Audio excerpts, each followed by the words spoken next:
कोल्हापूरच्या राजकारणात जेव्हा जेव्हा गोकुळचं नाव येतं तेव्हा जिल्ह्याचं राजकीय तापमान आपोआप वाढतं. त्यातच आता 2026च्या गोकुळ निवडणुकीचे पडघम वाजू लागले आहेत. आणि या रणधुमाळीत पहिली मोठी खेळी खेळली आहे ती काँग्रेसचे नेते आणि विद्यमान आमदार सतेज उर्फ बंटी पाटील यांनी. आजच्या पॉडकास्टमध्ये आपण विश्लेषण करणार आहोत सतेज पाटील यांनी नुकत्याच प्रसिद्ध केलेल्या एका महत्त्वपूर्ण पत्रकाचं. या पत्रातून त्यांनी आपली भूमिका स्पष्ट केली, एका नव्या आघाडीची घोषणा केली आणि थेट विरोधकांना आव्हानही दिले. पण या पत्राचा खरा अर्थ काय? सतेज पाटील नेमकं कुणाला साथ घालत आहेत आणि कोल्हापूरच्या राजकारणावर याचे काय परिणाम होणार पाहूयात आजच्या या विशेष विश्लेषणात.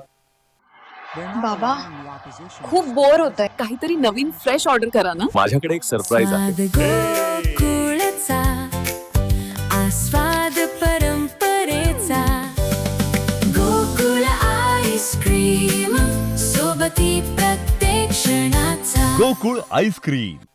नमस्कार, मी हर्षवर्धन भोसले, सकलममध्ये आपले स्वागत आहे. या पत्राच्या अगदी सुरुवातीलाच लक्ष वेधून घेते ती या नव्या आघाडीची पाटी, राजर्षी शाहू शेतकरी समविचारी आघाडी. आता सगळ्यात आधी पाहूया या पत्रात सतेज पाटील यांनी मांडलेले मुख्य मुद्दे काय आहेत. गोकुळचे शिल्पकार आणि अस्मिता. पत्राच्या सुरुवातीला सतेज पाटील यांनी गोकुळचे शिल्पकार म्हणून कैलासवासी आनंदराव पाटील चुहेकर यांचा आवर्जून उल्लेख केला आहे. चुहेकर साहेबांनी गोकुळला ज्या प्रगतीपथावर नेलं त्याची आठवण करून देत जुन्या आणि निष्ठावान सभासदांना भावनिक साथ घातली आहे. आर्थिक ताकद. गोकुळ ही संस्था दर 10 दिवसाला 5.5 लाख शेतकऱ्यांना तब्बल 80 कोटी रुपयांचे दुधाचे बिल देते. हा आकडा सांगून त्यांनी संस्थेचं कोल्हापूरच्या अर्थकारणातील महत्त्व अधोरेखित केलं आहे. गेल्या 5 वर्षाचा लेखाजोखा आणि सध्याचा वाद. पाटील यांनी स्पष्ट केले की गेल्या 5 वर्षात त्यांनी गोकुळमध्ये पक्षीय राजकारण येऊ दिले नाही.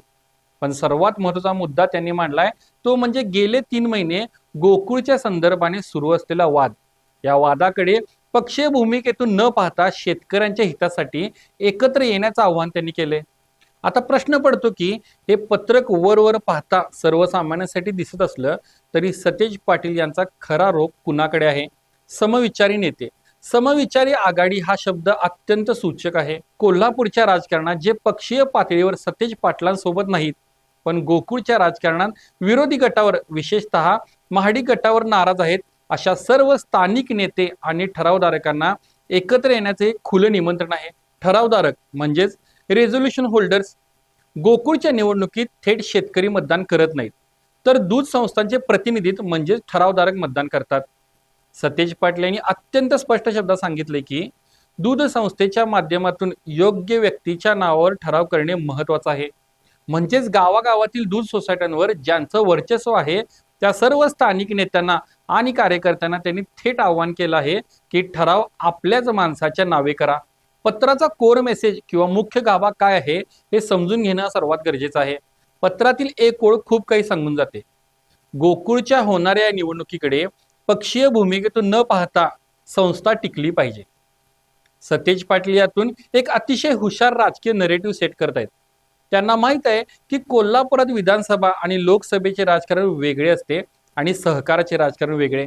गेल्या काही महिन्यात गोकुळमध्ये जे अंतर्गत वाद झाले त्याला छेद देण्यासाठी सतेज पाटील शेतकरी हिताचा ढाल म्हणून वापर करतायत. मी राजकारण करत नाहीये, मी संस्था वाचवतोय हा संदेश त्यांना तळागाळातील शेतकऱ्यांपर्यंत पोहोचवायचा आहे. स्वतःला शेतकऱ्यांचा तारणहार आणि स्वाभिमानी सभासदांचा नेता म्हणून प्रोजेक्ट करण्याचा हा प्रयत्न देखील असू शकतो. या पत्रकाचे कोल्हापूरच्या सहकार आणि राजकारणावर दुर्गामी परिणाम कसे होणार आहेत ते पाहूया. विरोधकांची कोंडी. सतेज पाटलांनी आघाडीची घोषणा करून निवडणुकीचे रणशिंग फुकले आहे. त्यामुळे विरोधी गटाला आता तातडीने आपली रणनीती आखावी लागेल. समविचारी हा शब्द वापरून पाटलांनी विरोधी गटातील नाराज नेत्यांना आपल्याकडे खेचण्याची तयारी दर्शवली आहे. ठराव गोळा करण्याची मोहीम. या पत्रकामुळे आता गावागावात ठराव कुणाच्या नावाने करायचा यावरून प्रचंड राजकीय चुरस निर्माण होईल. स्थानिक दूध संस्थांमार्फत राजकारण आता उघडपणे तापेल. तसेच 2026च्या निवडणुकीसाठी गोकुळचा बचाव विरुद्ध पक्षीय राजकारण असा थेट नरेटिव्ह सतेज पाटलांनी सेट करून दिला आहे. जो गट या नरेटिव्हला खोडून काढू शकेल तोच गोकुळवर वर्चस्व प्रस्थापित करेल. थोडक्यात सांगायचं तर सतेज पाटील यांचं हे पत्रक म्हणजे 2026च्या गोकुळ निवडणुकीच्या महासंग्रामाची पहिली ठिणगी आहे. सतेज पाटलांची ही आत्ताची खेळी समजून घेण्यासाठी आपल्याला 5 वर्ष मागे म्हणजेच 2021च्या गोकुळ निवडणुकीच्या रणधुमाळीत जावं लागेल. कारण आजच्या या पत्राची मुळे 2021च्या त्या ऐतिहासिक निकालात दडली आहेत.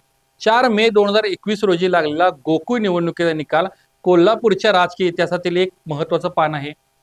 तब्बल 30 वर्षे म्हणजे 3 दशके गोकुळवर माजी आमदार महादेवराव महाडिक आणि आमदार PN पाटील यांच्या राजर्षी शाहू आघाडीची निर्विवाद सत्ता होती. या अभेद्य सत्तेला खिंडार पाडण्यासाठी सतेज उर्फ बंटी पाटील आणि हसन मुश्रीफ यांनी आपले राजकीय मतभेद बाजूला ठेवून एक ऐतिहासिक हातमिळवणी केली होती. त्यांच्या नव्या आघाडीचे नाव होते राजर्षी शाहू परिवर्तन आघाडी. या परिवर्तन चळवळीत पालकमंत्री प्रकाश आंबेडकर, आमदार विनय कोरे, आमदार चंद्रजित नरके, गोकुळ माजी अध्यक्ष अरुण डोंगळे, विश्वास नारायण पाटील, आमदार राजेंद्र पाटील यड्रावकर तसेच आवाडे यांनी साथ दिली. एका अर्थाने त्यावेळी हे सर्वजण समविचारी होते. या निवडणुकीत सतेज पाटील आणि मुश्रीफ यांच्या आघाडीने 21 पैकी तब्बल 17 जागांवर दणदणीत विजय मिळवला होता. ज्या महाडिक गटाने गोकुळवर राज्य केलं त्यांना केवळ 4 जागांवर समाधान मानावे लागले होते. शौमिका महाडिक यांचा अपवाद वगळता महाडिक गटाला मोठा फटका बसला होता. 2021 मध्ये पाटील आणि मुश्रीफ या जोडीने गोकुळमधील राजकारण थांबवा आणि शेतकऱ्यांचा फायदा याच मुद्द्यांवर महाडिकांना धोबी पछाड दिली होती. आता 2026च्या निवडणुकीत समीकरणे बदलली आहेत. नेते इकडे तिकडे झाले आहेत. त्यामुळे सतेज पाटील पुन्हा एकदा त्याच शेतकरी हिताच्या आणि समविचारी मुद्द्याला धार लावत आहेत. 2021 मध्ये मुश्रीफांच्या साथीने महाडिकांना रोखलं. आता 2026 मध्ये ते या समविचारी फौजेच्या जोरावर कोणता चमत्कार करतात हे पाहणं रंजक ठरणार आहे. तुम्हाला काय वाटतं?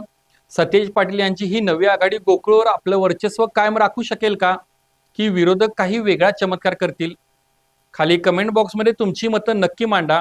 व्हिडिओ आवडल्यास लाईक आणि शेअर करायला विसरू नका. भेटूया पुढच्या व्हिडिओमध्ये. धन्यवाद.